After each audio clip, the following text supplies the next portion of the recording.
You are now listening to WMG Podcast, Building and Cultivating Excellence. Thank you.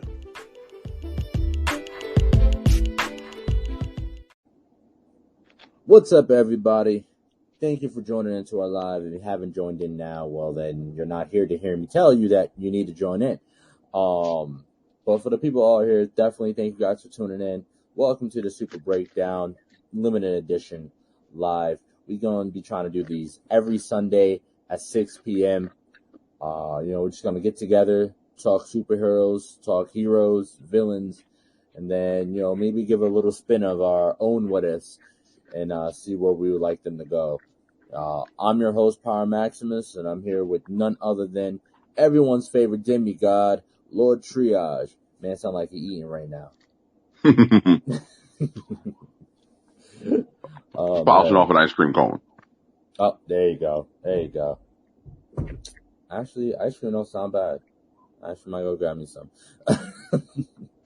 But no, yeah. So today, I believe the consensus was that we'll dive into some X-Men today. We'll take a look at, just random X-Men to see what we want to do. We're just going to freelance it. That's why I wanted to do the lives, instead of doing just the Spotify recordings and stuff. Because with that, we only got an hour. With this, we can just talk for however long we want to talk, and I can upload it later. Copy. But yeah, so X-Men. I was talking with my boy earlier today about it, and he's like, he's interested in seeing where. Oh, he dropped out. Well, for the viewers, yeah. So he was interested in seeing where Marvel is going to be actually taking the X-Men.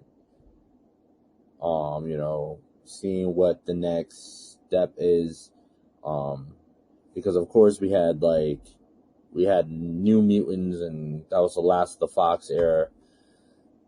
Triage is back. What did you think of that New Mutants movie?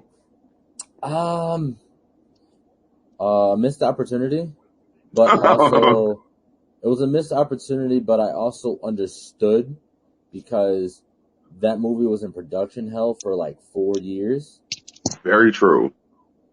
They had that movie done for 4 years and couldn't release it. So there was rewrites, reshoots, and that movie went through hell. So I appreciate it for what it was. I'm not going to knock it for what it wasn't. I think, and it's going to be really weird for me to say this, but I feel like if Fox would have been able to hold on to it and keep it, I think it actually would have turned out better than the end product. Because it was supposed to be like a horror movie. It was supposed to be scary. Yeah. And like throughout the film, you can feel those tones trying to peek out, but then you can also see the mouse kind of stomp it out before it even got there. Oh, Lord. No, we don't do horror movies. Ha ha.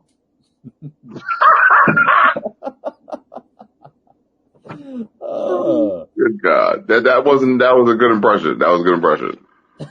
Thank you.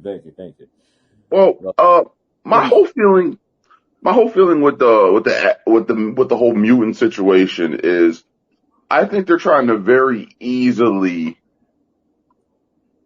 push us into the deep end. Because what I mean by that is like we've seen Xavier in the Multiverse of Madness. If you're all caught up on Kamala Khan, they name dropped the mutation thing. So it's like, not just the mutation thing. If you pay attention, they had the X-Men. Yes, when he said it. They did, and I graciously appreciate that. That was a great bit of fan service. Absolutely. So I think that they're trying to give us little snippets before they just go, here, this world exists also, and this is what it is. I'm just curious to like what the first incarnation of the X-Men team is we're going to see. I mean, that's a good one. they could do the whole first class thing. It's just that like, as far as I think excuse me, this is just my opinion. As far as mainstream media goes, the original 5 X-Men aren't popular enough for that. You already know my favorite X-Men is Archangel, so it's like, they could low key do that, but if I was the one in the driver's seat, I would do the issues or try to address the stories where the X-Men intertwined with those characters. For example, Wolverine's first appearance was in the Incredible Hulk. Like right after he got his claws, his first mission was to find and kill the Incredible Hulk. So if they had that happen, like he ran down on Bruce Banner and like attacked him. But once again, he's Professor Hulk now, so. No, I think they can make it work. Because I was actually talking with a coworker of ours, and he brought up the fact that when we see Banner in the post credit scene or at the end of Shang-Chi, he has like this green thing on his side. So, and he was thinking that they may be the Sands of Ashanti. But I'm thinking that it actually may be a device that continuously siphons, or kind of like a dialysis kind of thing, siphons his gamma radiation, which allows him to be in his human form. No, okay. But I mean, we do have She-Hulk coming up soon, so we'll be able to get to see a little bit more about what's going on with him. But again, if this is before or after Shang-Chi, that still is big to question. But I mean, they can still do Wolverine running up against Hulk, because they could have it like played as a situation where like Banner loses control again, because that's he's known to do so, and especially with Hulk being suppressed for so long. It's like he's like, I want to get my feet wet. I want to stretch my legs a little bit. So they end up having a new agent track him down. But I wouldn't like them to go. I wouldn't like them going that direction. I feel like that's too. I feel like that would be too on the nose, too on the money. I mean, it'd be a good way for them to tie in the whole thing with Weapon X and like what happened to the program, because we already know Weapon 1 was Captain America. That's the way I feel like they should roll that. I feel like they should roll it that way, using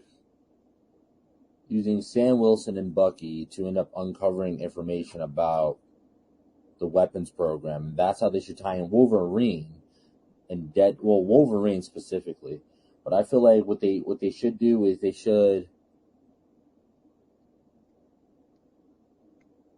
I feel like it should be a team up thing, because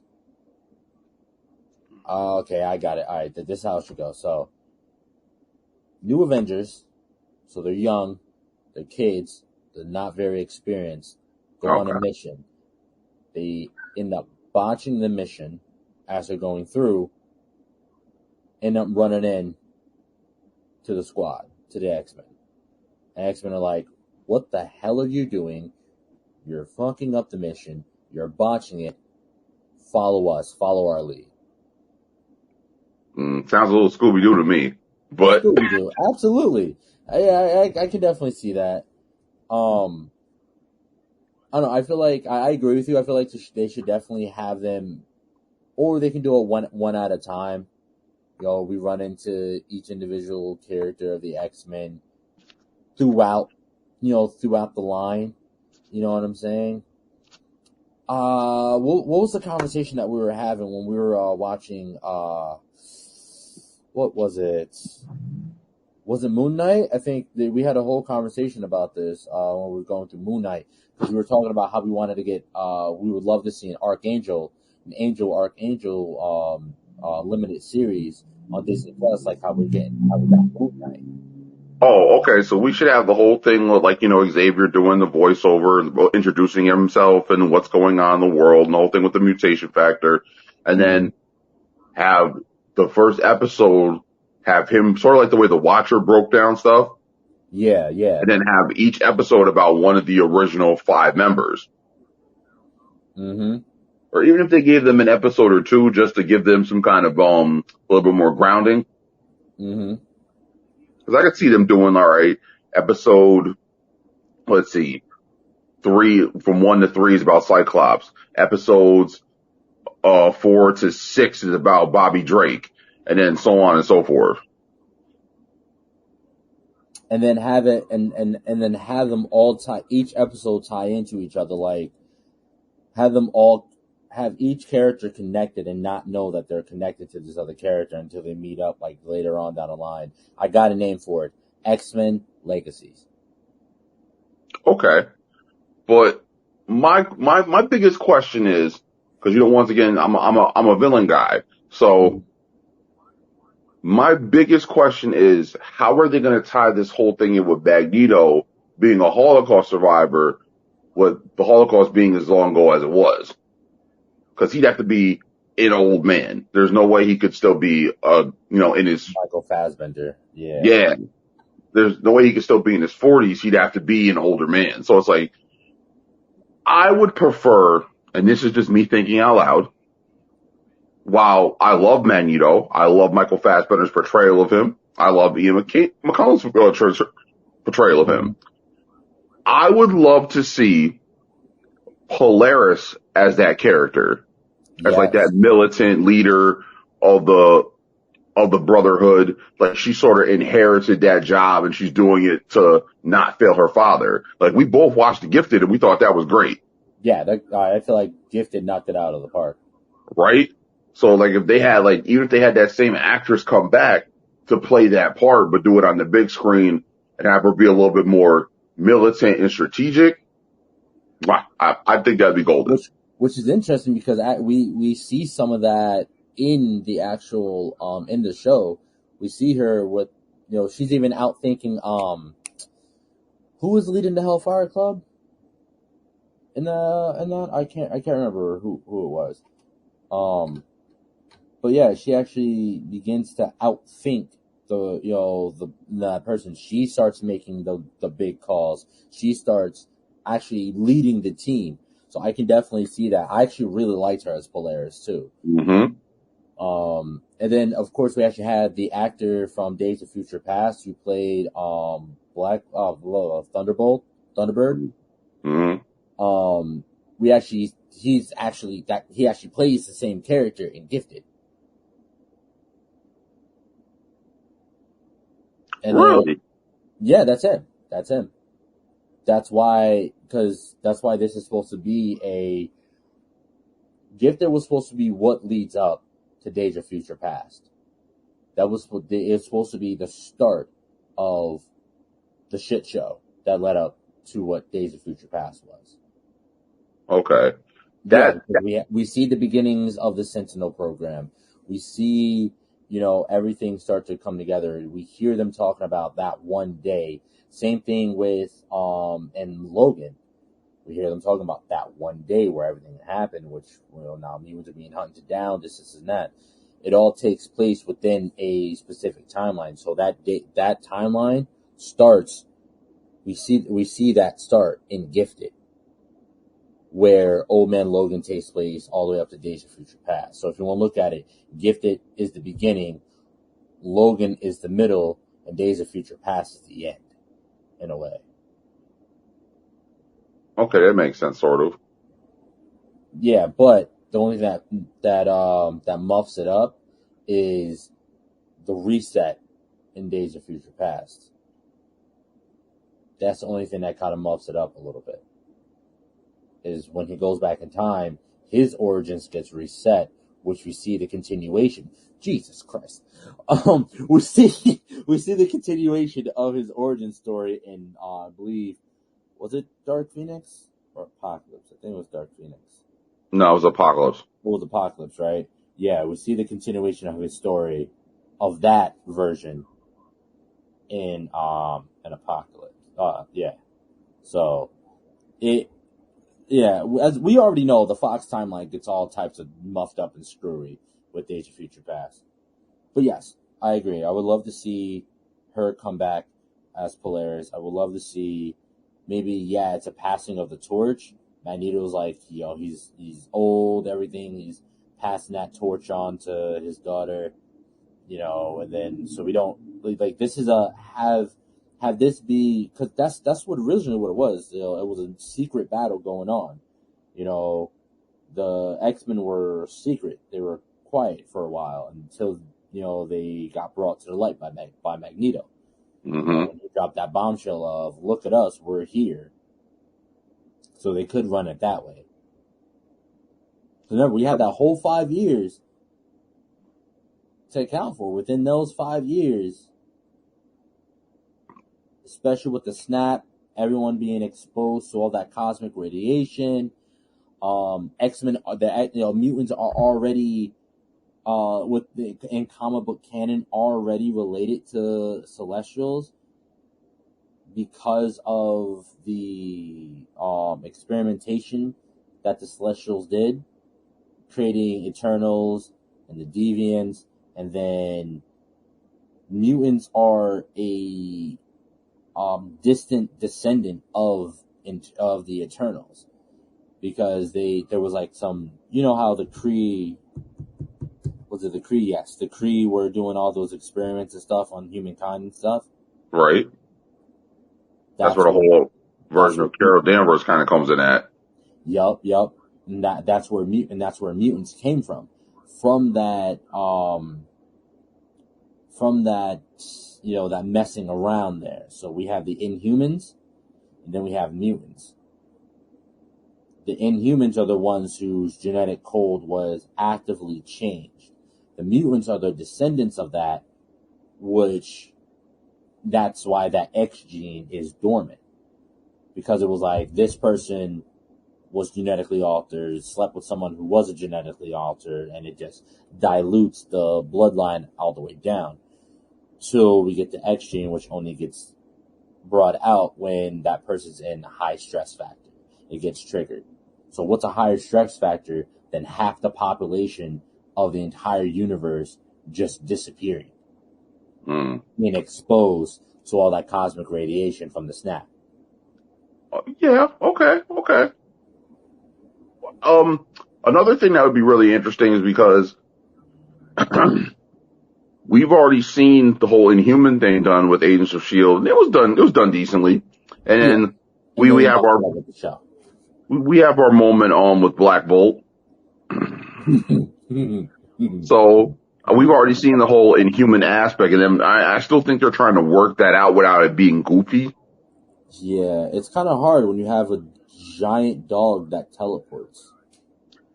Yeah, and just like some of the other ones, even like Medusa and I forget the one dude who does the earthquake stomps, but you know the point I'm trying to make. You said the other dude with the curb stomps. Did you just say the other dude with the curb stomps? I said earthquake stomps, but yeah, earthquake stomps. Oh. Same thing. Yeah. I forgot. It started with an M. But so I think they're still trying to work that out. Now with the X-Men, I get it that there's certain characters that might not transition well from the book to the screen, so you have to tweak little things, and I'm all for that. There's nothing wrong with that. I'm not for completely rewriting a character. Anyone who knows me knows that. But if we have to tweak little things here and there, I'll let it slide. Yeah. I mean, shit, we've been trying to wait 20 years to see Gambit. Yeah. I'm tight that they botched that because they're about to have Channing Tatum play him. He wanted to. Listen, man, I don't know how I feel about that. I would have took it because he actually, first off, he's from New Orleans. His family's from New Orleans. So he has the New Orleans accent down pat. And we've already seen him with the goatee in Jupiter Ascending. I feel like he would be able to play, I think he would be able to do a lot better. Plus, that's his favorite character. He's like, Gambit's my favorite character. I know everything about Gambit. So, we've seen this before when they've gotten actors who know nothing about the character that they're playing, and it just comes off absolutely horrible. So I would say get someone who knows the character, who's actually like a fan of the character, knows the character's story, and wants to be that character. You know what I mean? Not somebody that's just doing it for the paycheck. I feel like he would have did good because he was setting up for what movie? It was a movie that he was setting up with somebody, and they were doing a press junket for it. Oh, it was him and Samuel Jackson for that White House movie that they did. Right. Was it Sam Jackson? No, it was Jamie Foxx.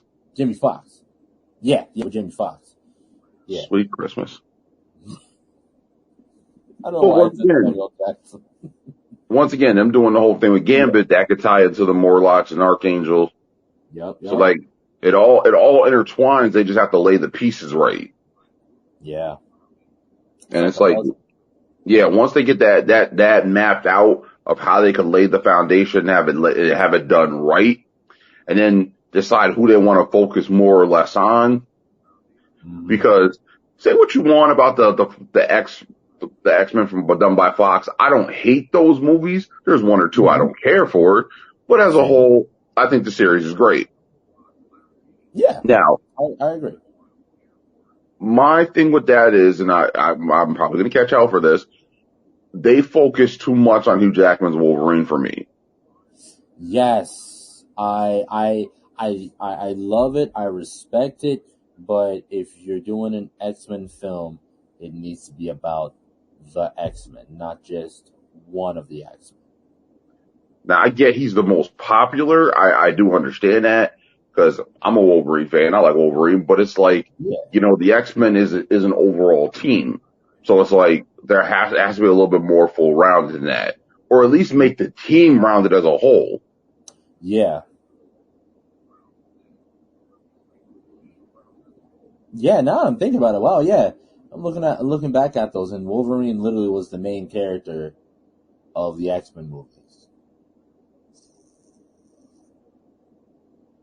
Literally, it was like the story of like the new guy comes into the team and just outshines the original leader, and then becomes the leader. At the same time, they did Cyclops dirty. And that's another thing, man, because they did an animated show probably like a decade ago that was called Wolverine and the X-Men. Now, Wolverine and the X-Men is great. I thought it was greatly done. I thought it was greatly written. I love the animation. I thought the story and the way they put it together was good. My only beef, and once again, I know I'm going to hear about this, is the whole thing with Wolverine leading the X-Men. It would never happen. It would never happen. He already doesn't want to work with y'all, and and then just to put him as the leader of it, like, listen, man, I think the thing is like because he respected Xavier so much.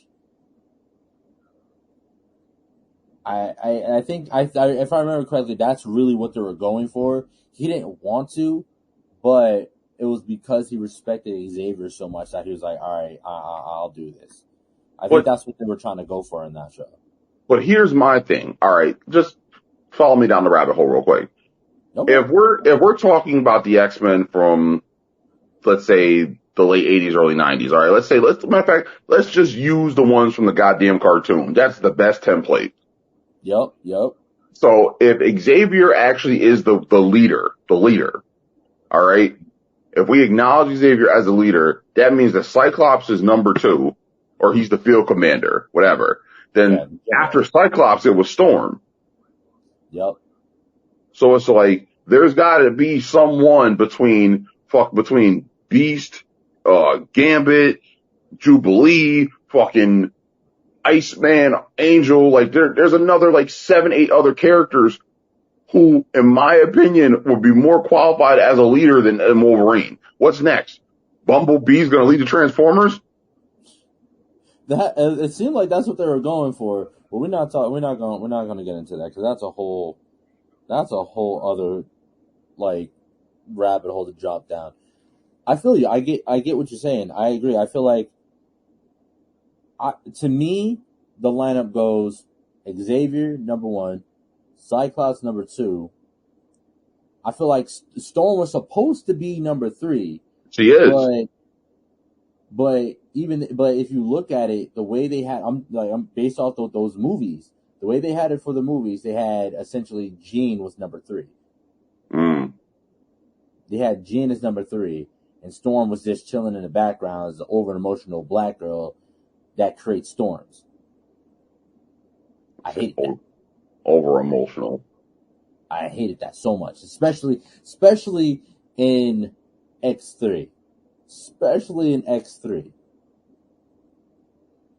I feel like I see where it was going in X3 with her, as in proud, extremist black woman. Because again, that's what the X-Men was for, to talk about oppression and talk about racism. That's what Stanley created the X-Men for. So, as her being, literally the only black woman in that movie, they wrote her to be the one that was like civil rights, like activists, like, no, we're strong mutants, i.e. we are strong, black, independent, and I just feel like that bothered me a little bit to have, okay, I get it, makes sense, but you could have went with Beast, the one that literally don't look regular, be the one to fight for it, because then you had, in that one scene, you had Aurora and Hank as a Martin Luther King, Malcolm X situation when things were talking about the cure. And he's like, well, no, there's a political way we have to go about it, blah, blah, blah, blah, him being a politician. But she's like, nah, F that, screw these motherfuckers, yada, yada, ain't nothing wrong with me, this and that. They, you know what I mean? She was the one that was trying to be like, they wrote her to be more hanging on the radical side of it. When in turn, I feel like they shouldn't have had it that way. There was other things they could have did with that, But yeah, in the show, in the movies, they never focused on Storm. Storm was never technically supposed to be the number 2 in the thing. In the comic books, yeah. In any other iteration of them, yeah. But for some reason, those movies just didn't want to focus on Halle Berry being the number 2. Yeah. X-Men Evolution. And Evolution, which I feel like was a masterpiece. They did that well. Super well. Even in that, she was number 2. It was actually her and Scott. It was actually, she was if I remember correctly, she was the oldest. Mm-hmm. And then it was Scott and Jean. Mm-hmm. So yeah, she was working directly underneath Xavier. So I think, and then when Hank came into the picture, he never really took the lead because he was always just focused on, the science aspect of it, trying to make himself not blue anymore. So I don't know.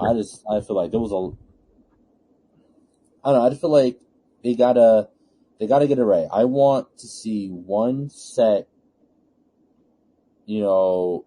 incarnation going into this MCU. Well, it's also at least 2. I'll take 2. An animated incarnation that has a certain, setup, and then a live action. But having all these different, over here they're this, over here they're that. Did you see the anime? I did not actually. Gold. The anime is gold. And for some reason, I don't know why, I haven't looked it up, it's canceled. It got canceled. It was from years ago. Yeah, I know what you're talking about. Shit, and even in that, you see a lot of Wolverine. He's the best there is at what he does. What he does is very nice. But yeah, man, I agree with you 100%. Going back to what you said, like, yo, 100% love and respect Hugh Jackman's Wolverine. It's just they focused far too heavily on him, and like literally, like the whole story of X2 was revolving around him. Right? Yeah. Jean Aircoat died because of him. Once again, I don't hate that because it made sense. I got the whole thing with Stryker and him coming back and him going into his past and him explaining certain shit, but it's like, I mean, you had cats who had fucking 5-second, 10-second cameos, should have been the whole damn movie. Colossus. Right? He should have been way more predominant in that series. Absolutely. Like, we never really get to see him suit up like that. What is it? In the, in X2, we see him suit up real quick. He saves the kids. Then he fights a little bit in X3. But. Yeah.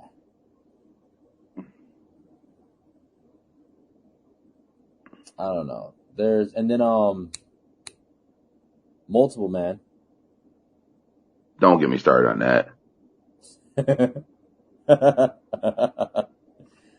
Again, also like a really prevalent in the comic books. Barely any shine time. I believe the dude that was throwing the bones at Wolverine was Marrow. Yeah, it was Marrow. Not Marrow. It was supposed to be Spike, I think. Right? Oh, yeah. It was supposed to be Spike, which again, that makes no sense because Spike is Aurora's nephew. Right? But I think Spike was one of them situations where he was specifically created for X-Men Evolution. Yeah. So it might be one of those things like where they just use the character in that way. Just like how Avalanche is in that movie too, but it's like he's never really name dropped or mentioned. You have to like actually see that and know who the character was. Mm-hmm. Yeah. You gotta know that character's powers and stuff. Right. So like, oh, that's that. Oh, that's who. That's him. Well, like, once again, they've already subtly laid the foundation a little bit for some of this shit. Cause like, and here's something I'm really surprised in hindsight. And once again, just follow me down the rabbit hole. Uh-huh. Because did you watch Love and Thunder, correct? Have you seen it? No, I have not. I haven't seen Love and Thunder yet. Okay. So, quick spoiler. Nothing major to the plot, but they wind up in this basically like this hall where you see all the gods. And one of the gods one of the gods you see is Bast. Really? Yes. Like there's a scene like where Bast is literally sitting in front of them, but if you're someone who doesn't know who Bast is, you wouldn't have realized it. Like the second I saw her, I knew it was her. Oh. Now, once again, Bast is the Panther goddess and the whole thing with Wakanda being in Africa. Now, between that and the whole thing that we just saw with Moon Knight and all the things he just went through with Ammit and Khonshu and everything with the whole thing with the Egyptian gods, right? Now, my question is, with all this stuff that's going on the motherland, why have we not seen Apocalypse yet? Well, because technically, if I remember from the comic books, he really wasn't a god. He's not. But this is the thing. You gotta remember, neither was a pharaoh, but a pharaoh got worshipped as a god amongst humans. So it's one of those things where if he displayed this earthly power, what was it Black Adam said? If I have the powers of a god, should I not be treated as such? Yeah. So like, I keep waiting to see them subtly drop him or point to him or be like, oh, hey, isn't that a statue of Unsummoned Nor? Yeah, we'll talk about him at a later point in time. Move on with the tour. You know, I'm just waiting for them just to ease that in to be like, oh, all right, this guy is there. But it's like, it hasn't happened yet. Yeah. Yeah, I see that. And I feel like that would be a good, if anything, that would be a good setup right there. You know, that would be a good name job, good setup, because, oh, you're mentioning the air quote first mutant. So, Who was in Egyptian lore, who was a pharaoh, who did rule the world at one point in time, because another fellow level 7, shout out to my boy Blaze Ram, he acknowledged something because he was like, how wouldn't, if he had wouldn't Apocalypse have interacted with Kang at some point in time?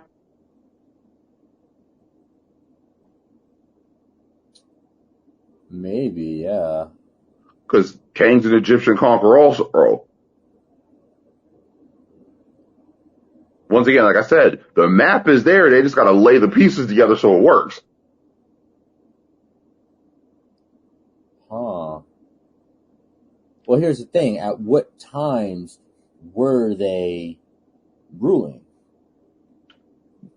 That's a fair question. And honestly, I can't answer it off the top of my head. I have to do a little bit more research. But it's one of those things where if one came after the other, one would have to know about the other. Not necessarily, because over time a lot of information gets lost. And actually from what we're just now learning as well in the real world, ancient Egypt was actually, there's a whole level of history. Like the time in which we think that the Egyptian Empire started, that's in the history books, is at least, I believe it said, about 2,000 to 3,000 years off from when it originally started. Mm-hmm. So That would make sense. yeah, there's a lot, because we're only going off when, of what we have found that the records have shown. But there's a certain point in time, like, that's just from when people decided to start recording the fact that, we doing all this dope ass shit over here. So there could possibly be, like, Kang came first. He was ruling first. And then whatever happened with him, and then like centuries passed, and now we have Apocalypse, or vice versa. You know what I mean? There's so, especially when you're talking about time, there's so much you can do, especially with a world that is as vast as the MCU, and the fact that it's being controlled by the creators.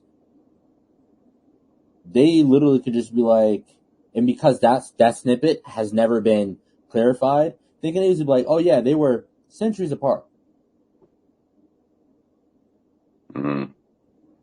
Or they can have it as Apocalypse came first, he got entombed, and then Kang came after.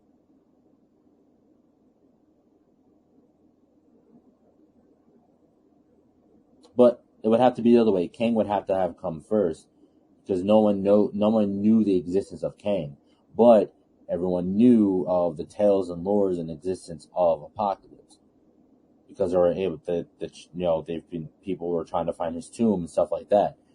So there's records of it. So Kang would have to be so far back before there were even records, people even recording history.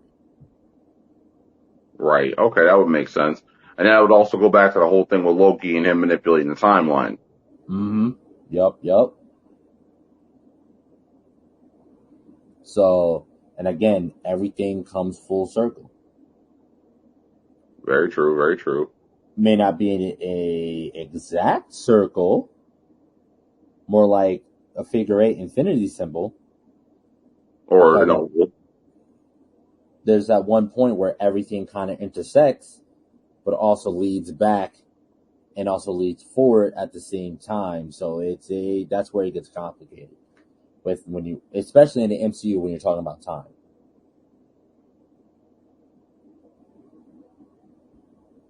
So there's a possibility. It's infinite possibilities, as the Watcher would say. Infinite possibilities. But I would most certainly love them to narrow it down and get on the goddamn ball Because I just don't understand how Fantastic Four is getting a remake before the X-Men. I think they're doing that. I'm not, the honest answer for that is because the Fantastic Four ties into the cosmic. True.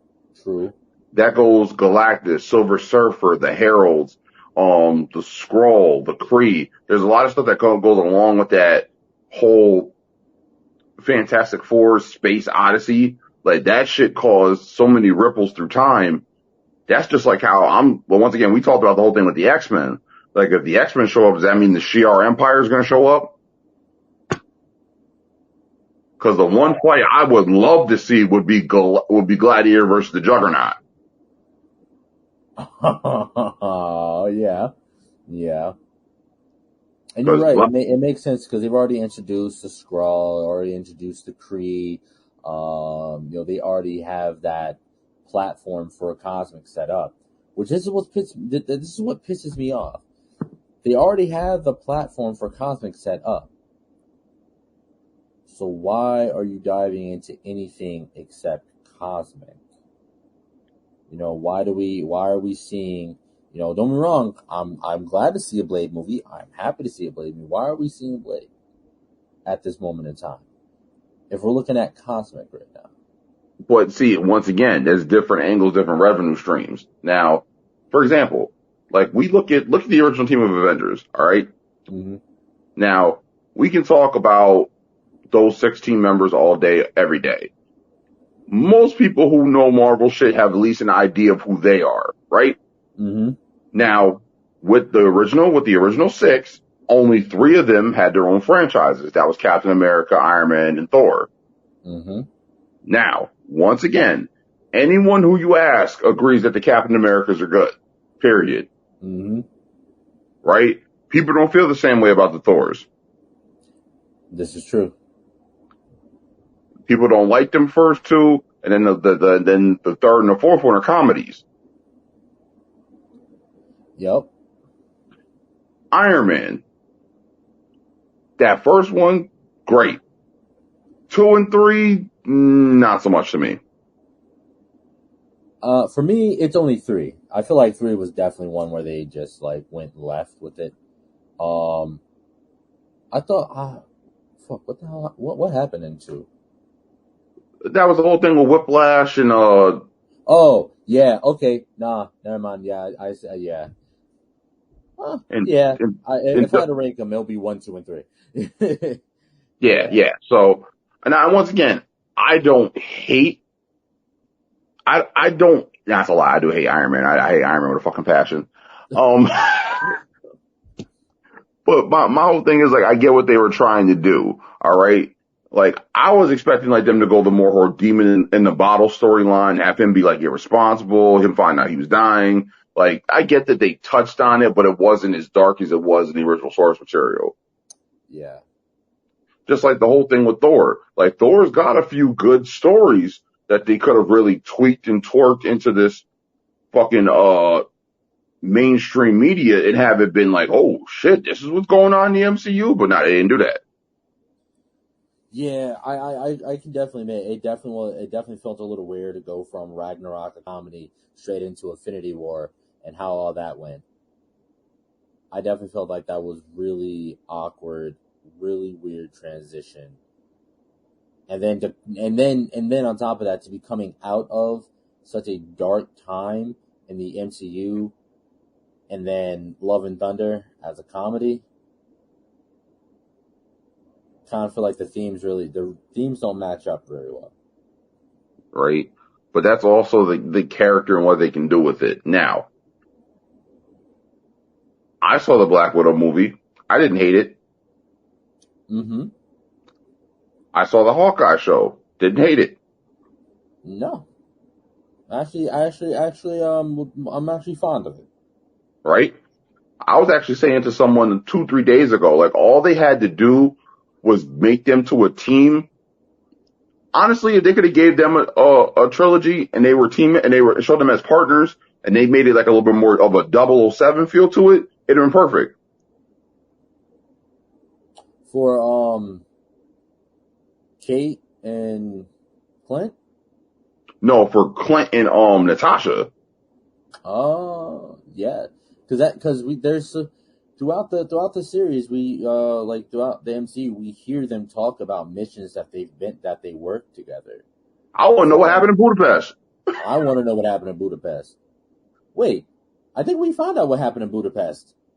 I do not remember them ever saying what happened in Budapest. In the movie, what happened in Budapest was it was Clint that talked her out of killing the dude's daughter. I don't remember. I had to go back and verify it. Yeah, me too. I'd have to go back. I thought it was Clint that had brought her back because she was about to go over the edge. She was Right. about to, go to a place that she wasn't going to be able to come back from. And it was, if I remember correctly, it was Clint that was like, yeah, Natasha, don't take the shot. All right. No. We'll confirm later on. But Copy. still, yeah, stuff like that is definitely, I agree with you. I would like to see more stuff like that. And everybody remembers the whole Incredible Hulk fiasco. Now, once again, I didn't hate the Incredible Hulk. I really don't. Yeah. I still want to know what the hell happened to the leader. Yeah. Oh, whoa. Yeah. Like, he's still out there in the MCU somewhere, too. Let's not forget about him. And then, but the point I was trying to make is that, like, we have the three main characters of the Avengers were the ones who have their own franchises individually outside the team. Now, you were asking about the whole thing, like with the whole thing of them giving Blade its own revenue. Now, we've already realized, I think that they're trying to go 3 different routes right now. Yeah. Now, just follow me down this rabbit hole. I think that they're trying to do a horror aspect, which is going to include everything that's like thriller, scary. That's going to be like your Ghost Rider, your Blade, your Multiverse of Madness. That's going to be that take on it, because there's a lot of horror or scary characters that they could tie into these series, right? Mm-hmm. Then the second lane that they're going through is going to be the cosmic lane. That's going to be your Fantastic Four, your Silver Surfer, Galactus, the whole thing with the Celestials and how they're all tying that back in. If you watch Guardians of the Galaxy, they're doing a third one, and in the whole thing they name dropped Adam Warlock, but we haven't seen him yet. So it's like there's a lot of angles with that. We know he's going to be in 3 because they've already casted the role and it's all been confirmed. Right. So I'm thinking like that's the big thing that they're doing with that is going to be like, it's going to be like the Space Odyssey era. So it's going to be like the whole thing, like what's going on just above the big blue marble. Yeah. And then the third aspect, I think, is going to be like more the political thing, like what's right and what's wrong. Like, cause once again, living in America, we deal with these issues about what's right, what's wrong, what's evil, what's good, what's bad. And it's like how we have court cases being overturned and people's opinions being swayed and changed and people arguing for rights. And it's like, if that's not the X-Men in the forefront of that, I don't know what is. Yeah. And I definitely see that, especially. Here's what I would like to see, because we already see that. We already see that political aspect in Falcon and Winter Soldier, or Captain America and Winter Soldier. Right. Like that show was purely on the political side of it. From political pawns with U.S. Agent to making the wrong choices when it comes to immigration and refugees and stuff like that. From racism, which was played a big role in that show. Mm-hmm. And, the black man come down, land, and he's like, so he's like, no, and I'm telling you that whole speech that they had Sam gave me chills. But they were like, oh, you don't understand, son. He's like, I'm a black man carrying the stars and stripes. What don't I understand? Yeah. That whole speech had me like, yo. Like, so I can definitely see that. And I would like to see that. I would like to see them what's going on. So yeah, taking a look at 3 different dimensions. You have like you said, the big blue marble. They're taking a look what's going on the surface of the big blue marble. They're taking a look at what's going on under the big blue marble, as in what's going on in the in the shadows. What you can't see, don't see. And then, like you said, they're going above the marble, the marble as well, and seeing what's going on outside, and showing that like everything that just happened with you guys, in the MCU is but just a speck on the cosmic scale.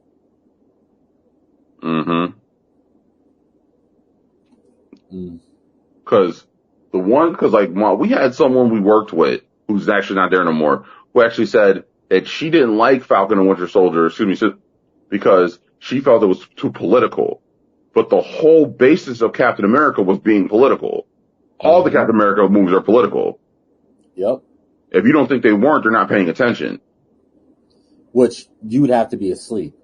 You would have to watch the movie asleep to not get that. Nah, because it was the black politics that got thrown in that was the issue. That's just my opinion. But now, we've already seen the political aspect be addressed. Like, once again, I think the X-Men is just going to take over that whole lane. Now, we just talked about the whole thing with the Celestials, the Fantastic Four, right? Thor technically was Thor and the Guardians of the Galaxy. They technically were that whole space odyssey beyond the stars, right? Yeah. So it's like, now we have them coming in to take it with the Fantastic Four. So once again, they're taking that angle. Now, the only thing that's really switching to me is the whole thing with Iron Man, because it's like how Iron Man was always Iron Man actually was very political too, but it's also one of those things like, we talk about gun control, what's right, what's wrong, what should you be able to own, what should you not be able to own, what's safe and what's not safe. I think like the whole horror aspect of the MCU is supposed to be phasing off of that, because it's like, we talk about how guns don't kill people, people kill people. And then it's like, we're seeing like that scary, creepy what's in the dark to the point where, we need these weapons in the first place. So like, once again, it's all coming full circle. You just kind of got to notice how it's being done. Yeah, I can see that. Yeah. Yeah, they're definitely, because I feel like when it comes to like what's going on now, because again, all these characters and these stories have to be relatable in some way in order to get people to actually want to watch them. So like, especially within the time and the age that we're in, what's more relatable than people fighting over politics? Right. So now they're taken to a point like, all right, well, we made our point. We got the audience invested in these characters. Hell, even with Shang-Chi, there was a level of politics from the start. Right. And see, this is something I keep waiting to see. I hope, all right, I'm hoping they do this. I want to see his daughter get the rings and then her square off with Ironheart. That way we can actually get that fucking fight between Iron Man and the Mandarin that we've been denied.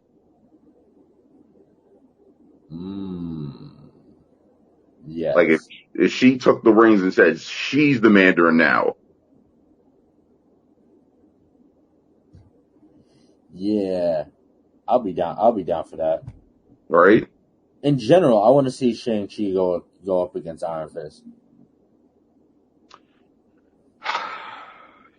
See, he had to knock on that taboo door. He had to knock on that door. Once again, I have watched the series twice. I think it's okay. It could be a lot better. Absolutely. But it's one of those things where that's another thing too. Like, what are they going to do with the Defenders? Because they've already announced that they're giving both Jessica Jones and Daredevil their own another season.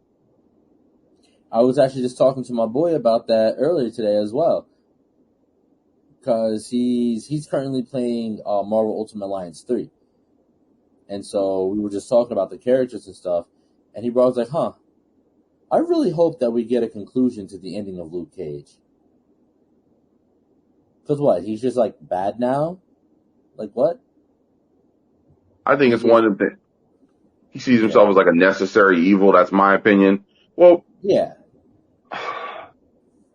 my whole thing is like, once again, I get the angle they were going with that, and I like the idea of it, but it's like, in my opinion, and this is me thinking out loud, with them keeping them grounded at the urban level, and that's not a bad thing by no means.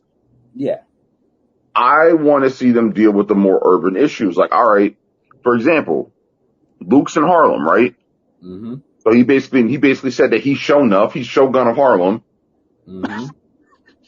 So, like, say, like, okay, from there, like, say he, like, crosses paths with someone like Tombstone. Oh, oh, that would be nice. Like, oh, no, you're like, nah, you think you're, nah, so I hear you think you're the boss of the city. Nah, I got a problem with that. Right?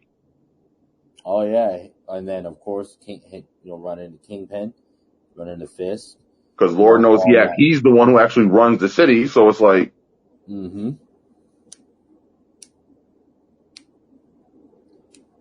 And as we know, we see Kingpin is back. He's out in the actual, actor and everything. So that right off the rip automatically connects everything together.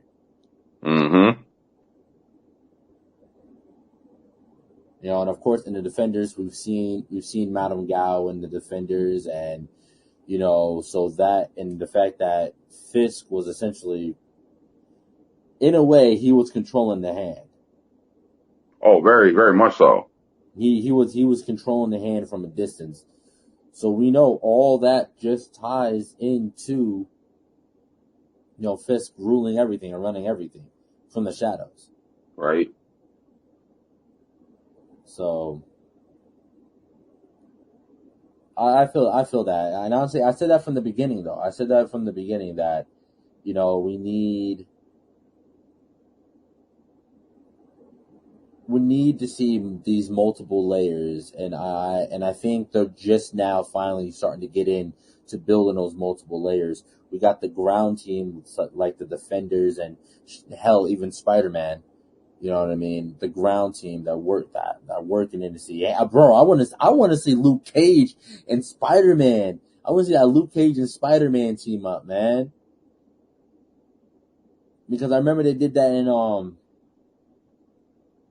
Web of Shadows. Spider-Man Web of Shadows. Yup. Wolverine was in there too.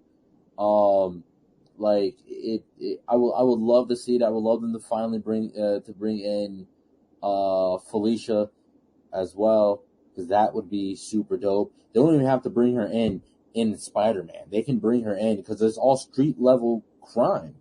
Right? Listen, Felicia Hardy show up, he's gonna get turned inside out. He ain't ready for that. He ain't ready for that. She'll hack him up like a goddamn hairball.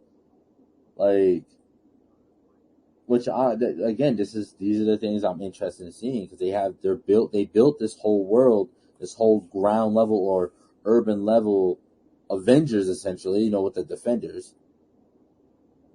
Not to mention all the other ground level, because again, so far ground level for me, ground level is Luke, Jules, Daredevil, Iron Fist,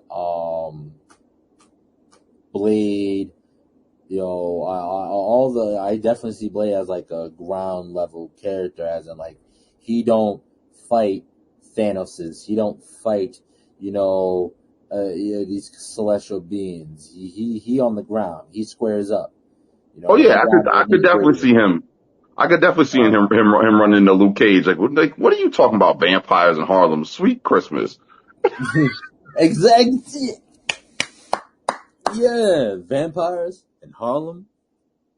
Ah, man, you out your mind. Like, nigga, please. Yeah, Marshall Ali, really? We got aliens coming from the sky, and you want to question me about vampires? Yeah, you got a point. You got a man running around with a flaming head. You want to talk to me about vampires? got gods coming down, destroying buildings, and you want to ask questions about vampires? I can see that. Oh, wow. Oh, my God. And then, dude, that would be dope. That would be a dope-ass team-up. Marshall Ali's Blade, Michael Coulter's Luke Cage, got Misty Knight. Like, dude, that would be one hell of a team-up right there. What they're going to call a team? Affirmative action?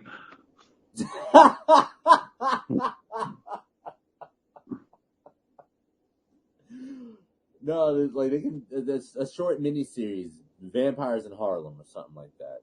You know what I'm saying? They already saw Vampires in Brooklyn. I was just about to say, that would be some shit. You see how the MCU is bringing in all these A-list actors and stuff like that, right? I swear to God, if they decide, hey, Eddie Murphy, will you answer the call? He might finally get that Oscar he wants. That's wild that he really hasn't gotten an Oscar yet. It's wild. It's just because like his works are so like alternative. You know, they're super alt. They're not and also black. But no, that would be dope. Seeing that team up right there, and just have a team up of just all black, ground level heroes. And especially, who wouldn't be better to help Blade out in a vampire situation than Luke Cage, a man whose skin can't be pierced? Yeah. Now, hold on. That's by conventional means. Does that qualify with supernatural means also? I was just about to bring that up too. That all depends on what type of vampires are they going with. Are they going with the supernatural vampire, or are they going with the mutation genetic vampire? Because in the comic books, it didn't really like specify, but it clearly seemed more supernatural than anything. Just because back in that time, the idea of vampire was supernatural, so that was the automatic default when you talk about vampires. But I feel like, correct me if I'm wrong, I feel like what changed that was the fact of Wesley Snipes' Blade. I feel like the Wesley Snipes Blade took vampires to a more genetic level, on a scientific level. I would say yes. Between the whole thing, like with Deacon and the Blood God, and then the thing with them storing humans for cold storage, so you can continuously feed on them. And then let's not forget everything that happened with the Reaper strain. Yeah. Yeah, wow, hold on. Now I'm really thinking about that. How the hell are you going to bring in the Blood God, again, supernatural, and then have everything else after that just be all, like, on a genetic level? On, like, the scientific side of it. After that, we never hear anything else about no type of blood gods, no none of that after that. Right? Makes you think, right? Yeah.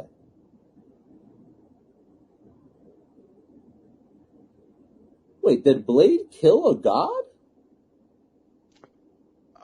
It's one of those things where did he kill the god or did he kill the host the god was using? Exactly. But there's a lot of stories where, like, if the host is killed, maybe the god will be killed too. You've seen a lot of stories with that as well.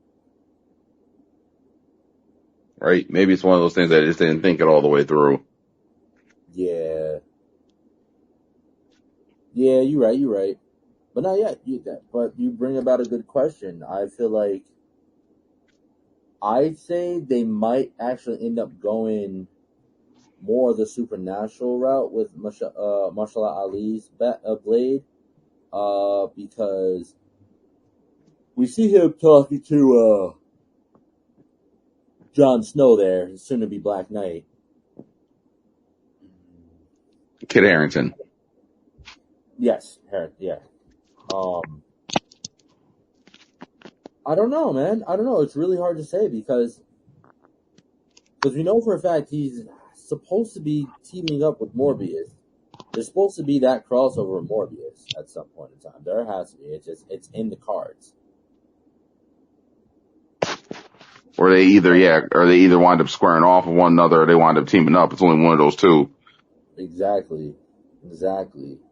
But the way they did Morbius in the movie, which was horrendous.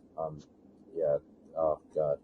Like I said, I just recently watched that, and I'm like, yeah, definitely worth $5. But they definitely made him more of a hero than anything. But even with that, no, they actually really didn't even specify because they had. And here's a plot hole with that. He made 2 of those serums to take out Milo and to take out himself. But it's now like, but he hits Milo with that, but the movie ends with him flying off, and it's just, we're not going to talk about the post-credit scenes. We're not going to talk about that mess. But like, I don't know, because they don't, because what happens when he gets to that point of needing to feed solely on human blood? But now, here's the other question. The chick, I don't know if you watched Morbius or not, did you? I've seen bits and pieces of it. So, the chick, his assistant, like, what's her angle on this? Let's see, that wasn't Liz or Gwen Stacy, right?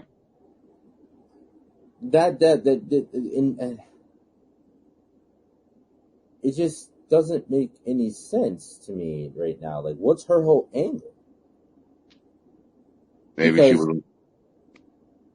Like, it makes sense as an, alright, because we know with vampire lore, you cannot become a vampire. Even if you're bitten by a vampire, you will not become a vampire unless you ingest that vampire's blood.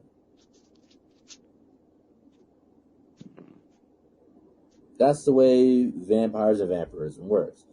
A vampire can bleed you dry, and you won't come back as a vampire unless you ingest that vampire. And anytime you see it, that's how it is. They bite you, they make you sick, and then they get you close to death, and then you feed on their blood, and then that's what turns you to a vampire. Vampire. So that's what she does. She kisses him, bites his lip, which is, now this has me weird. How the hell does she make a vampire bleed? Well, it is one of the things that they have seen that a bit in lore where they do bleed, but their wounds heal right away. Well, once again, he's also not the traditional version of the vamp, because it's like, it's more the science aspect of it. That's true. But he just got slammed through a whole construction building. It didn't bleed. But Shorty bites his what? Does he get weakened when he's horny or something? Like, oh my God. Like what? Like, and then what? Shorty just is able to bite his lip and make him bleed? This man got punched by another vampire with super strength. He got his ass hooked by Milo through an entire building. Got put through the ground. This man didn't bleed. He had a whole Superman level fight and didn't bleed. How, Sway? How? I can't answer that question. Exactly, but what, is he just weakened to women and sure he just bites his lip and he bleeds? Listen, maybe he had all his blood flowing to one spot and it kind of fucked him up, and it weakened them. I don't know. I can't answer that question. Once again, that's them writing plot holes we be talking about. Right? But now, after that, so we see her wake up. Clearly, she's a vampire now. She loved Morbius, and they can clearly figure out where each other are.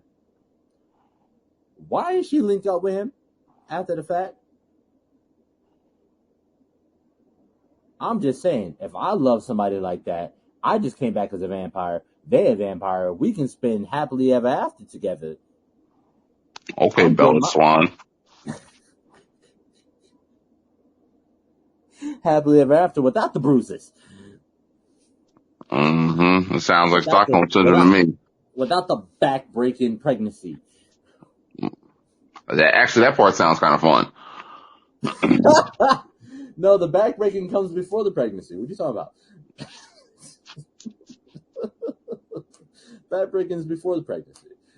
But, like, yeah, I'm just saying, I would have got up. I would have been like, hey, yo, homie, I'm alive. Where you at? I know you can hear me.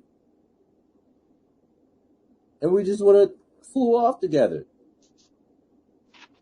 Like, I don't know. That movie was bad. That movie was just bad. It's just, I just feel like, but yes, so MCU, they're setting up on multiple levels, finally, which we've been wanting to see for ages. We got the ground level defenders coming back, getting Blade, which I need to see our defenders on the big screen. I need to see them on the big screen because it kind of got me tight that they weren't at least in Endgame. At least in Endgame. But no one's had interactions with them. Not even Nick Fury. And you figure Fury would have at least been the person to know about them. You know full well Fury knows about them. You think Nick Fury don't know about a 6-foot tall, bald black man who's impervious and super strong running around Harlem? You think Nick Fury don't know about that? Listen, I'm just saying, all right? I'm just saying. This man, Nick Fury, knew about aliens before the rest of the world did. He knew about other planets. This man, Nick Fury, was the first man to have an extraterrestrial encounter. Oh, yeah, because you're talking about when he lost his eye to Goose. That was some of the most pussiest shit ever. I don't care what no one says. Last time I trusted someone, I lost an eye. Yeah, if you hadn't let that pussy get that close to your face, nigga, it wouldn't have happened, bitch. I think that's exactly what they were trying to go for, though. I swear to God, that was an innuendo. That was a very silent innuendo. Just that you don't always let your face get that close to your face. Listen, always use dental dam, kids. Moving on. Always wear gloves when handling a stray pussy. Just saying. So my feelings on that are, okay, maybe you're right. But even then, man, we ain't seen the nigga because he's off somewhere doing God knows what, all right? This is true. Honestly, you're right, because, well, we know where he is. Do we? Yeah, he's in space. He's in space. He out there rocking with the Skrull. He out there in space with the Skrull. We see him at the end of Homecoming.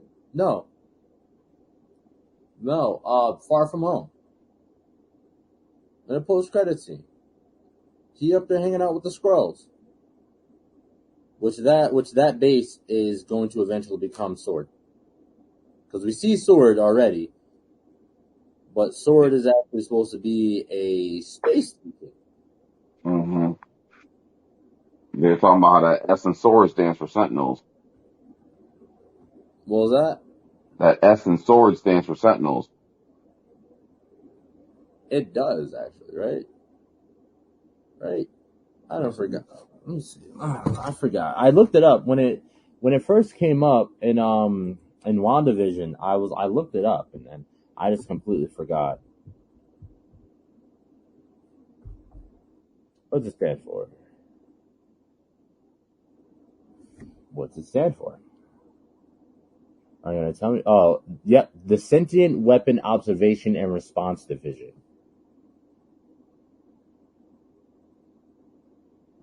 I don't know why they threw sentient in there, but all right. But yeah, that's gonna be interesting because we got the people that are in that. We already, I don't know, because you still got to see Spider-Woman, which I really hope they don't do. What? I don't know. I'm not. I don't know. Hold on. To see Spider-Woman. Where did that come from? I don't know. I'm not interested to see Spider-Woman. I'm not interested to see Jessica Drew. At least not yet. Neither am I, man. I'd rather see Miles Morales. Exactly. Black Spider-Man. So here's the thing, though. When we do see Spider-Woman, what's a fan cast that you would do for Spider-Woman? Honestly, and this isn't me being obnoxious, I don't care enough to think about it. Who would you do? That's the better question. Because you've obviously thought about it. I'd say Issa Rae. What? Yeah. Who? Issa Rae. Oh my God. I can see Issa Rae because that. Now here's the thing. Now it depends. If you want to go with a black Spider-Woman, I do Issa Rae. If you want to see a white Spider-Woman, which I don't, but yeah, we can go with that.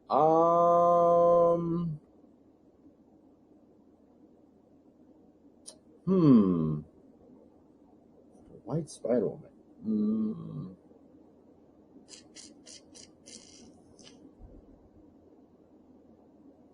I don't know. For a white Spider-Woman,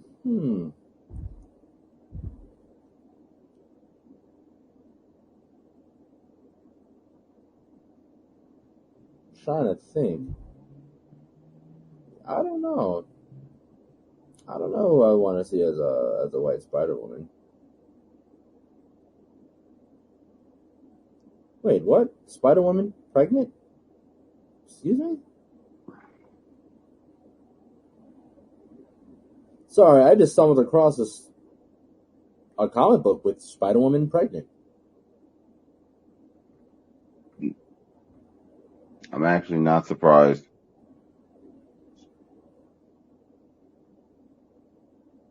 Interesting. But I gotta look that up. I gotta look into that some more. Who's the baby daddy? Miles. What? They're about to give birth to a tarantula the size of a baby horse.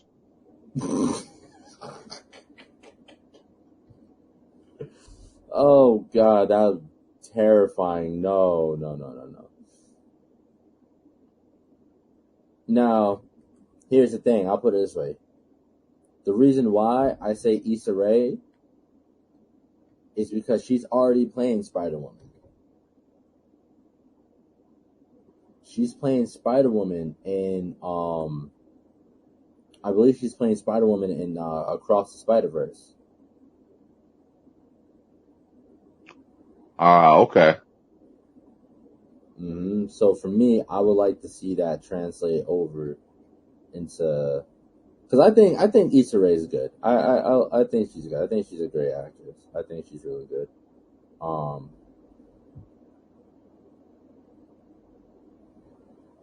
It's like, huh?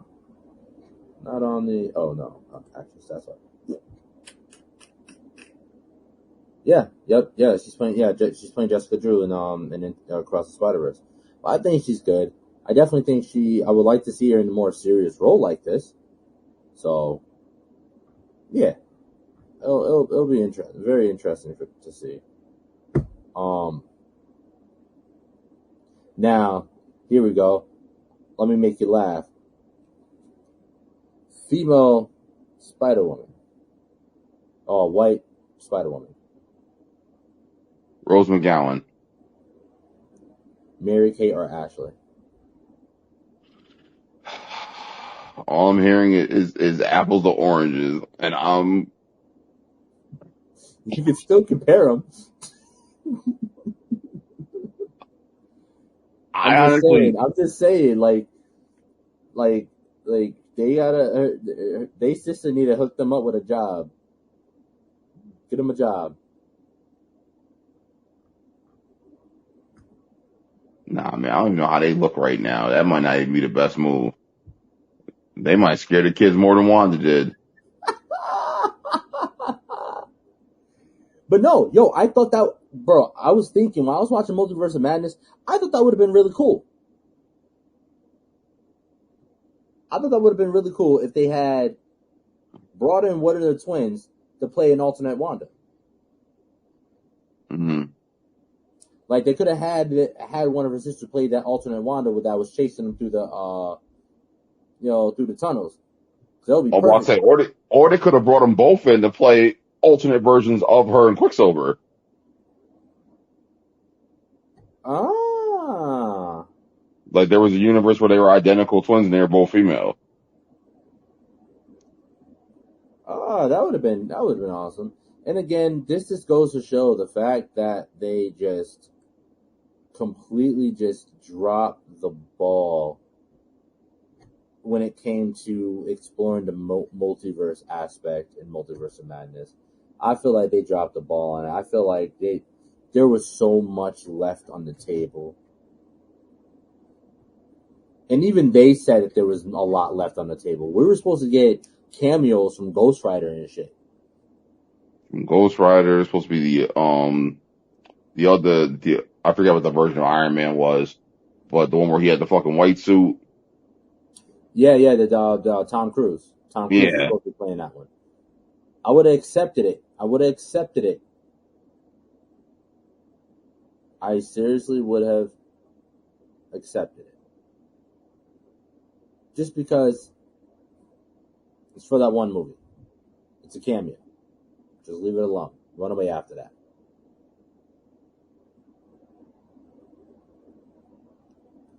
But I don't know. Yeah, there was just so much that got left on that cutting room floor, and it really, really seriously upsets me.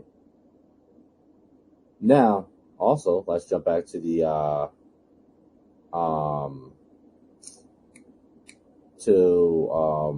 White Spider-Woman. All we gotta do is find the original actress for Spider-Woman from the old 80s cartoon. Where is he going with this? Go ahead. De-age her and have her play Spider-Woman. God. That's Joan Van Ark, bro. Joan Van Ark. Listen, man, that whole de-aging thing on camera doesn't always work. Doesn't always work, but it's been working good so far. Like, you see, dude, Rogue One, Leia. Oh, okay. Let's look at Justice League. All they had to do was remove a mustache, and how'd that end? There's a difference between de-aging and just being stupid.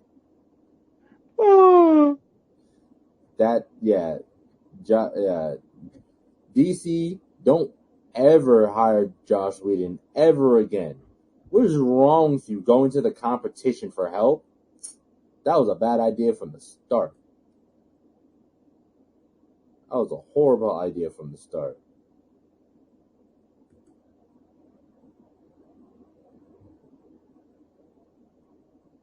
Nicolette Reed. Who the hell is this? I don't know. I just feel like Marvel is, for me, I feel like they're going into some unexplored territory for themselves, so it's rocky and it's shaky for me. Do I have faith in them that they're going to pull it off? Absolutely. I feel like they absolutely are going to pull it off.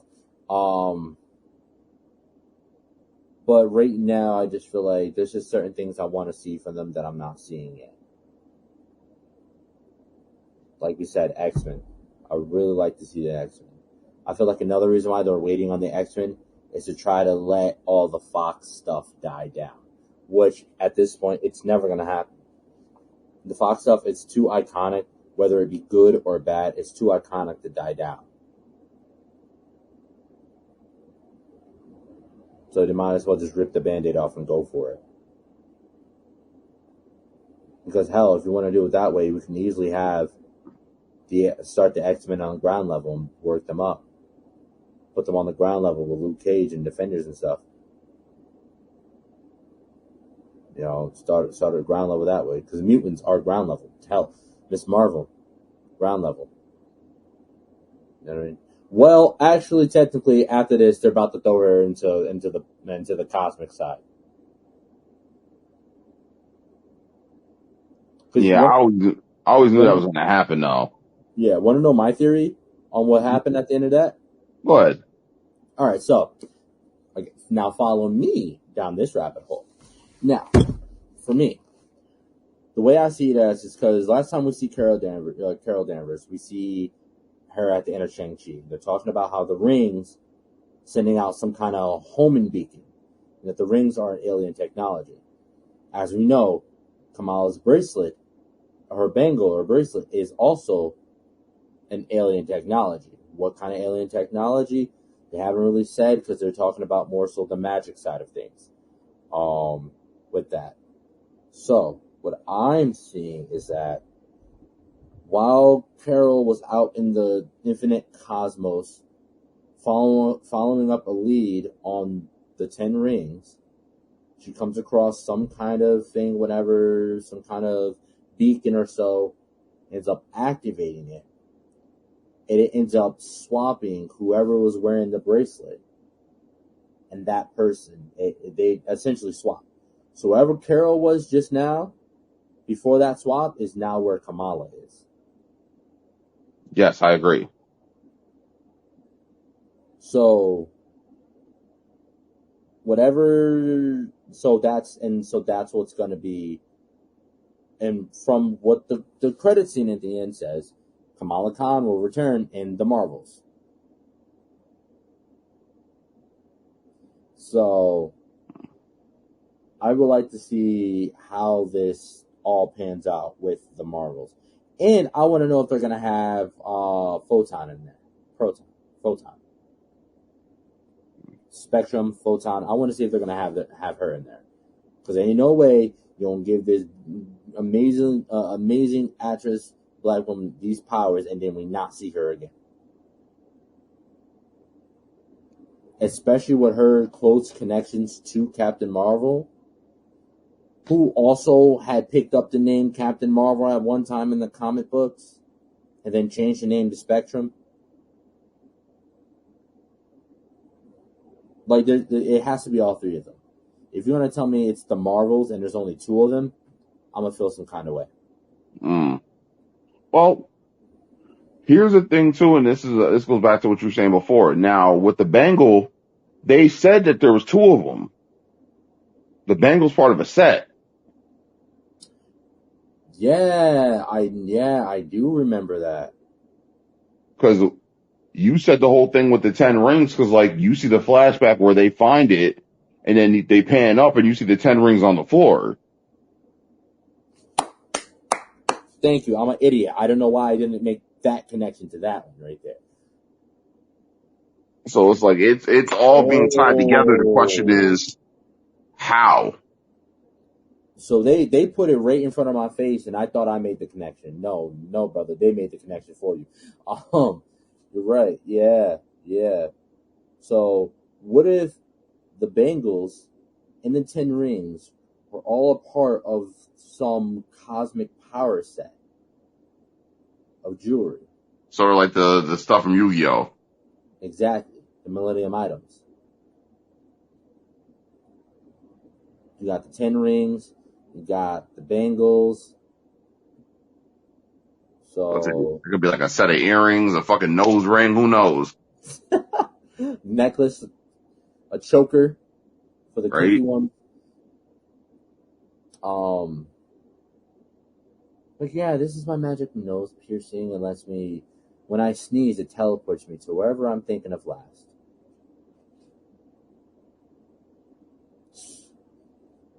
That'll be interesting. Now I want to do my research, because if this is something it'll be interesting if this is something that they, like, some new material that they're making right now with these. Because of course, when it comes to Kamala Khan, the bangle wasn't originally a part of her story. Right. And the 10 rings were actual, like, finger rings that were magic. Right. So they could just be taking some old material and warping it and putting it into, like, its own new storyline. Because with the ring sending out on a beacon, they're like, a beacon for what? A beacon for who? That's exactly what they said. So, like, is it the clandestine or the Jinn? Is it something bigger? I'm really wild now. This is some Easter eggs that I really want to look into now. Because now we're starting to see more of Marvel's. So we see Marvel characters all the time. That's awesome. That's dope. Marvel lore all the time. But what I usually find more interesting is the items that are within Marvel. You know, like stuff like Eye of Agamotto, the Eye of Agamotto, Stormbreaker, Mjolnir, Zeus's Thunderbolt, the Ebony Blade, All Black Blade, 10 rings, these items, these superpowered items that are just laying around, the Infinity Stone, the Infinity Gauntlet, these things that are just laying around out there in the cosmos. Right. Now I'm interested to see, now I'm thinking, now I want to see them, like, really start diving into these things now. Especially, like, with the Collector, everything that he had. Right. So there's so many. Because he had some stuff in his collection that was pretty. Okay, yeah, that would make sense. Mm-hmm. Yo, what if that's... Well, I know the Collector's not dead yet, right? Nah. No, he's not dead yet. He's just pretty hurt. He's just hurt really, really bad. Because they blew up the collection. At least I don't remember them killing him. At least not on screen. No, that was Thanos. Thanos went there because he went to go get the last stone. They went to go get that stone or whatever because and he was on. That's why he was there. He was on nowhere, and he blew up the collection. Right? I don't know. I don't remember. I gotta go back and find it. But I know something happened to the Collector and some shit blew up. Oh, apparently the Collector and Jeff Goldblum's character are brothers. Yeah, I'm an idiot. I didn't realize that until I was looking. I was like, huh, they have a lot of similarities with the blue line on the lip, and then I looked it up. I was like, oh, they're brothers. Makes sense. They're highly eccentric and stuff like that. Mm-hmm. So that's gonna be interesting. It's very interesting because I really want to see what they got going on with these cosmic items. So, because we see Mjolnir's clearly put back together in the trailers for Love and Thunder. We clearly see Thor using Zeus's Thunderbolt.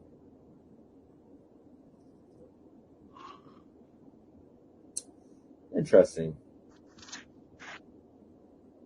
Wonder what I find super interesting? Go ahead. Thor's the god of thunder. Right? Yet he conducts electricity. He conducts lightning. Yep. Thunder and lightning are not the same thing, sir.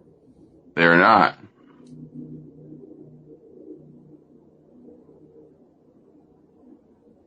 And that's now I'm really thinking about it. Like this connotation, this connection that they've always brought to Thor, call him the God of Thunder, but even in God of War, we see him as lightning.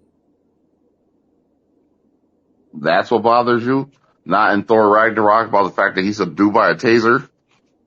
Oh no, absolutely, that bothers me too. Absolutely, absolutely. Well, given the fact that also at that time he didn't know that he himself was a conduit for lightning. Again, just pushing aside the fact that he's the God of thunder, not the God of lightning. I'm just gonna push that aside. But yet, he summons the major lightning bolt, which comes down and disperses and hits everyone. Nah, I don't want to hear it. Yeah, right. That they're just.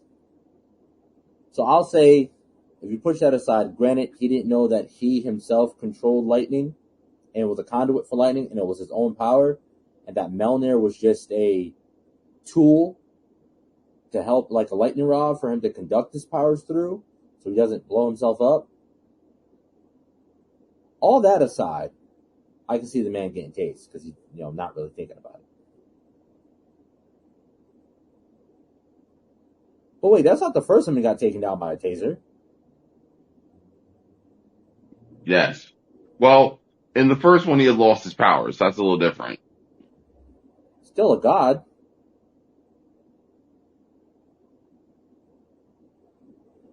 Still a god. So either way, he got tased when, well, I guess if you look at it both ways, he didn't have Mjolnir. Either way. But in the end, he's still supposedly this conductor of lightning, or is in control of lightning. A taser shouldn't work on him. Aside from the fact, he's a god. He is a whole god. There is no way that he should be getting tased.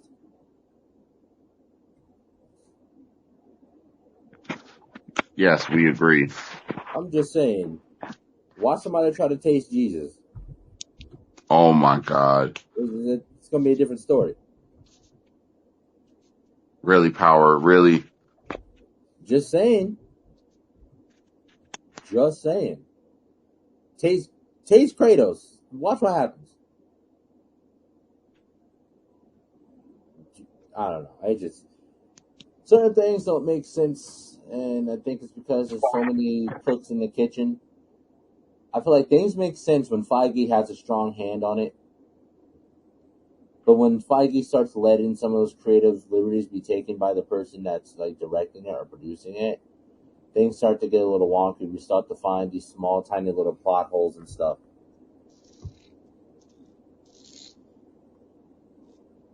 I feel like that's like every time. Yeah, I agree. But I'm interested to see what they got going on next. I would really like them to throw in the X-Men sooner rather than later. But I also feel like the reason why they're not throwing it is because they don't know who to play Wolverine. Jesus Christ. The only question is, do we go younger actor or older actor? Honestly, yeah, at this point, I personally would go with younger actor because that's the thing. They want actors that are going to have some longevity in the thing. They don't want to keep having to sign new contracts with different actors all the time. Spending more money. So I would go younger, and that way they can, like I said, that they have longevity. They can last longer within the MCU. And then on top of that, I'd say, who the hell cares at this point? I think they're stuck between the fan service of bringing in, the original actor, the first live action actors,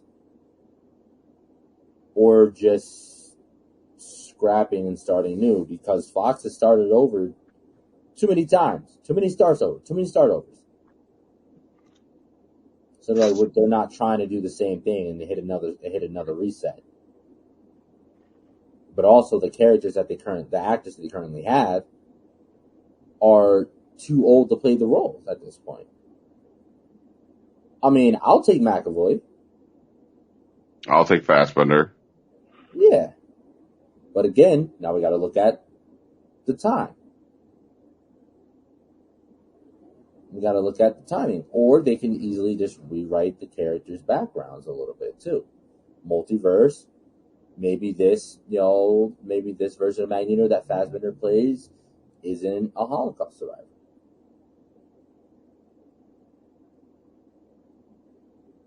Right? Maybe they can go with a different story, a different setup for it.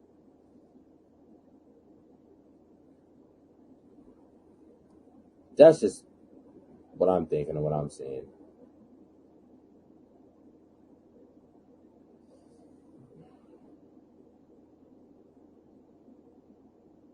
Now wait a gosh darn minute. Yeah, he would have to be old as dirt, because if I remember correctly, in Captain America, the first movie, he went and saved a whole bunch of people from an internment camp.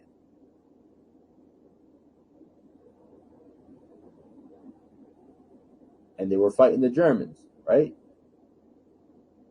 Maybe my history is a little fuzzy and a little messed up, but ain't that like around the same time when things was happening? Didn't those two things happen at the same time?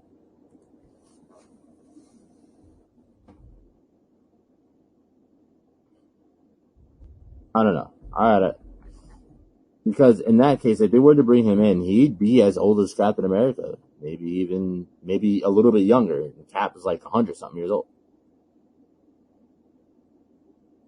Right? Well, in the whole thing with X-Men Evolution, there is a episode where Cap, working alongside Wolverine, saves a young Magneto from an internment camp. Ah, yeah, I almost forgot about that. Yeah. Now, like in my mind, I'm thinking like if they updated it and did the whole thing where they made if they made Magneto black, like maybe he was a kid during the civil rights movement, or like maybe like the whole thing like how maybe his dad was a Panther and he was killed. Like there's ways that they could tie it in together, but it's like how would they make it work? Nah, I feel like they'd catch too much hell for making Magneto black. They wouldn't do that because they would catch way too much hell for Magneto being black. I'm all for gender and race bending, but there's just some characters that kind of like big staple characters like that. I wouldn't mess with too much, because that it would in a way defeat the purpose of why the character was created. Because then you got to go through and rewrite the entire backstory. Because again, X-Men were literally supposed to be, about racism. Right. So the thing was, it's supposed to be about racism, but it wasn't supposed to be on the nose. So now if you have Magneto black, then you got to make Charles black too.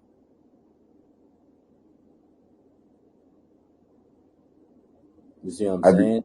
I'd be alright with that. Yeah, I would too, but now you're going too on the nose about the racism. Yeah, I hear what you're saying now.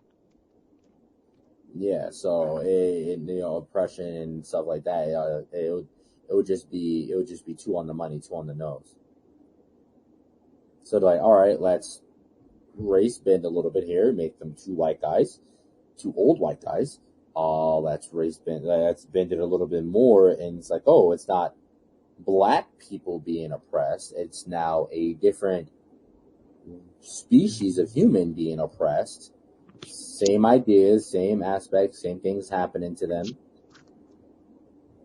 But you know what? Let's make this species of people, let's make them, the species of people that's being oppressed, let's make them super powered. And damn near gods among men. So I feel like that was also a head nod, shout out to y'all black and y'all strong. Keep going, kind of thing. You know what I'm saying?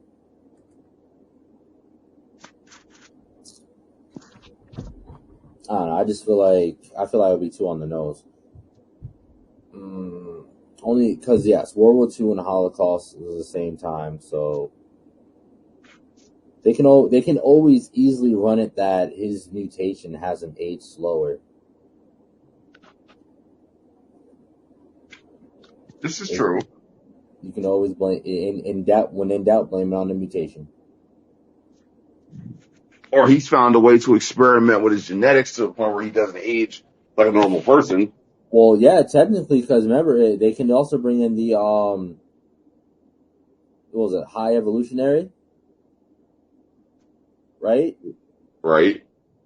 And because he was the one that he was experimenting with mutant genes, and he had the mutant amplifier. So was Sinister. Mm-hmm. He's another one, man, that they keep name dropping. They keep making references to, but New for Mutants. whatever He was name reason, dropped in New Mutants. what? He was name dropped in New Mutants, wasn't he?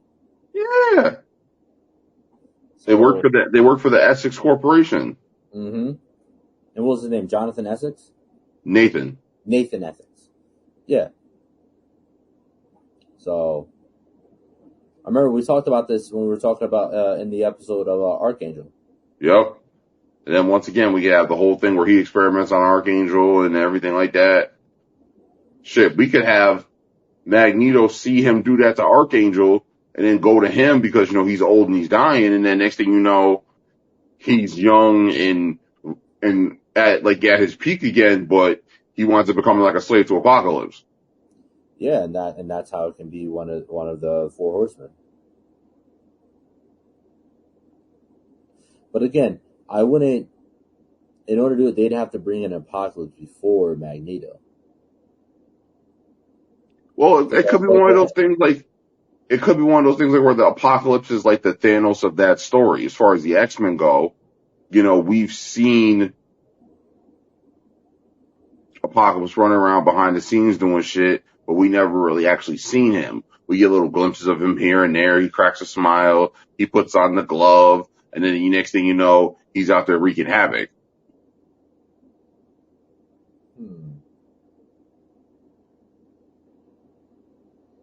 I don't know, but that's never been a...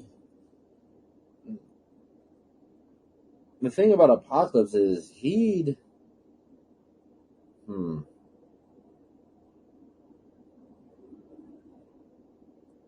Trying to think of how they would... And of course, they'd have to get a different actor to play Apocalypse, of course. Because you know who played Apocalypse, right? Yeah. Yeah.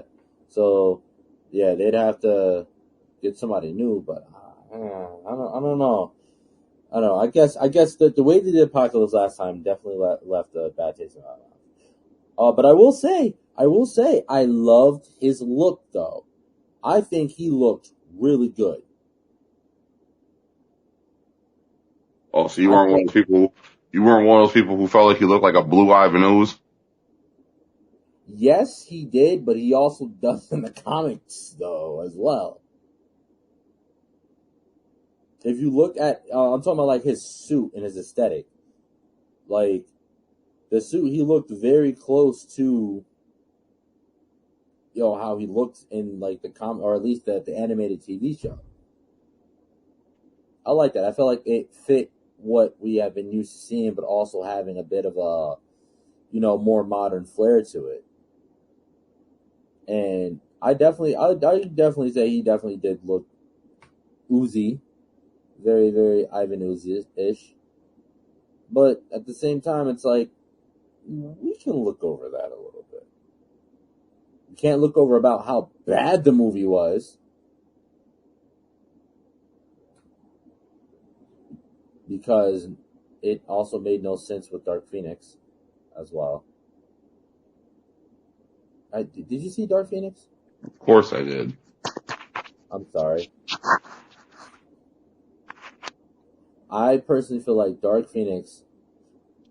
I'll watch X-Men Origins Wolverine before I watch Dark Phoenix again. Well, damn. Yeah. I will even clap during Deadpool scene before I watch Dark Phoenix again. Nothing about that movie made any sense whatsoever.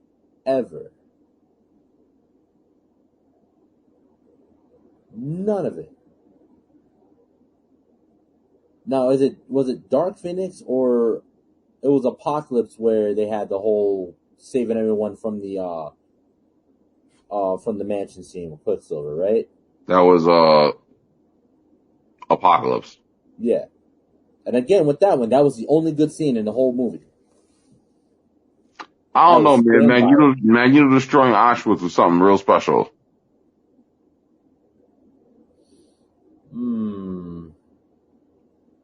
That's also true. That's also true.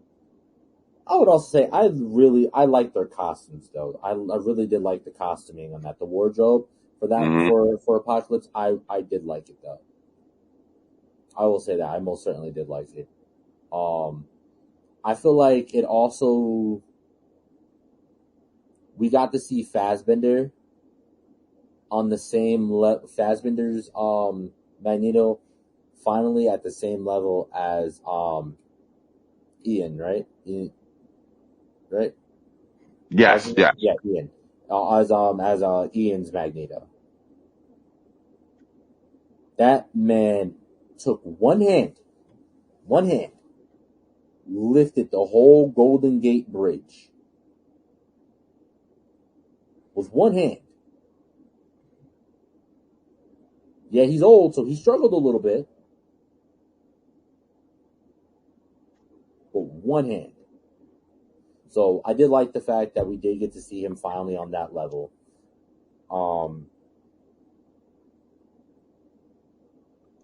The way they did Storm annoyed me. Because there's no way Apocalypse was supposed to be getting a hold of Storm before Xavier did. Well, I think it's that whole thing with Storm being Egyptian, her growing up on the streets of Cairo. So it's like, it kind of tied together, but that's just like how, you know, technically T'Challa had met her back when she was a kid and they were in Wakanda. She winds up in Wakanda. So it's like, it's one of those things like where it's all perception in the eye of the holder and what stories you've read. Yeah. Me, for Storm, I like the more traditional where she was being revered as a god in Africa. And then Xavier Puller was like, hey, no, something happened. She ended up losing control of her powers and like devastated the land or something like that, and the people hated her. And Xavier swooped in and was like, hey, come with me, I'll help you out. Teach you. Show you how to do things. And then from then on, that's where we get that. I don't know. I just feel like if they were to do a Magneto, it would have to, like you said, it would have to be younger. Or at least same age, but they'd have to tweak the backstory a little bit. They'd have to say, like, he definitely can't be a Holocaust survivor unless they pull it as in his mutant genes slow down his aging. They can still have it. That could be a way that they bring in Wolverine by using Captain America. Because again, we don't know where the hell Steve is. We have no clue where Steve is, so he's not dead yet. They had no funeral for him. He's not dead. But I don't know about you, but I most certainly did like the nod to him being on the moon. What? I like that nod. Because if you played Marvel's Avengers, the game, that's where he is. That's where who is? Captain America. In the game. That's where he is. He's on the moon. Wait, where did you get the nod that he was on the moon? Remember in Falcon and Winter Soldier, the young dude that's gonna become the new Falcon? Yeah. Like, everyone's saying that like Captain America's on the moon. So I like that reference to the game. Because that's where he was in the game. He was on the moon. He was being held captive on the moon by AIM. Oh. Yep. Well, it wasn't the moon per se. It was a space station. But still, he was being kept in space. That's another thing too. After the fall of the Mandarin, in my air quotations, whatever happened to AIM? I think AIM got absorbed with Hydra. Because remember, AIM was working for Hydra. Like, AIM was their own thing, but they were working for Hydra.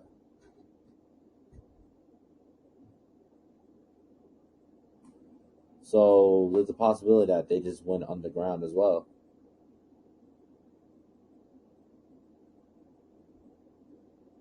Yeah, that's a possibility.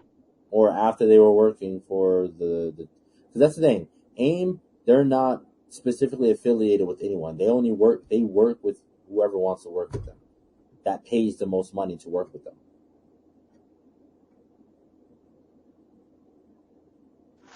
So if it's the 10 Rings paying them, they're going to work with the 10 Rings and they're going to develop tech for the 10 Rings. If Hydra's paying them, then they're going to develop and make stuff for Hydra. Well, we saw the 10 Rings in Ant-Man because they were one of the ones interested in trying to buy the Yellow Jacket prototype. Mm-hmm. So it's like, once again, all the 10 pieces Rings are there. everywhere. You just gotta put the picture together. You just gotta learn how to read. All the signs are there. You just gotta learn how to read the signs. Because, like I said, I wasn't expecting to see the 10 ring symbol on the ground in the mausoleum in Miss Marvel. I wasn't expecting to see that. I wasn't expecting to see where else did the 10 rings pop up unexpectedly recently.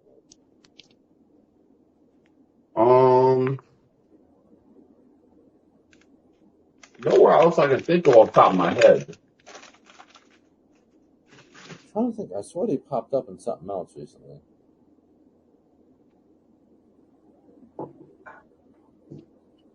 I don't know. It's going to be interesting. Oh man. With that said, I think we should call it. We've been rocking for a good 2 hours on this. I feel like this went really well. Next time we'll get some more people in on this. But dude, yeah, Marvel got some stuff up their sleeve, and hopefully, and it looks like they're subtly laying the groundwork for the X-Men. I just my ass is impatient. Aren't we all? Yeah, I'm impatient. But yeah, with that being said, this has been the Super Breakdown Limited Edition Live. We are coming to you every Sunday at 6 p.m. If anything, differs from that, we will definitely let you, the fans, know. So definitely tune in to us right here on this Facebook, that Facebook, on Twitch as well. Weeks Gaming Network on Twitch. And just check us out. Like, comment, subscribe, share, let everyone else know. And we'll be back at you next time around. I'm your host, Power Maximus, and I'm here with none other Everyone's than favorite demigod, Lord Triage. Absolutely. We're gonna be back at it again next Sunday. Peace. And just so y'all guys know, next time y'all got a motherfucker trying to ice skate uphill, smack. Peace. Peace.